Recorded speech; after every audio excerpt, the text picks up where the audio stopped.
એક ભારતનગર પાસે ખુલ્લા પુલિયામાં અકસ્માત, કોઈ જાનહાનિ નહીં. ભુજ નગરપાલિકાના વોર્ડ નંબર 1માં ભારતનગર વિસ્તારમાં આવેલા ખુલ્લા પુલિયામાં એક યુવક વાહન સહિત પડી જતા અફરાતફરી મચી હતી.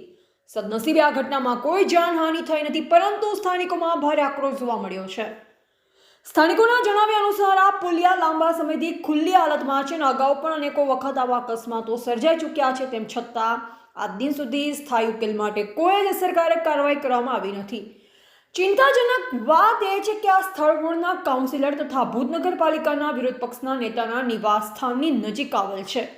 સ્થાનિક રહીશો આક્ષેપ કરે છે કે વારંવાર રજૂઆત છતાં સંબંધિત પ્રતિનિધિ દ્વારા માત્ર ચૂંટણી સમયે મોટા વાયદાઓ કરવામાં આવે છે, પરંતુ જમીન પર કામ થતું નથી. અકસ્માત બાદ ફરી એકવાર આ મુદ્દો ચર્ચામાં આવ્યો છે અને રહેવાસીઓ તાત્કાલિક સુરક્ષાત્મક પગલાં, પુલિયા બંધ કરવી, ચેતવણી બોર્ડ લગાવવાના તેમજ સ્થાયી રિપેરિંગ કરવાની માંગ ઉઠાવી છે.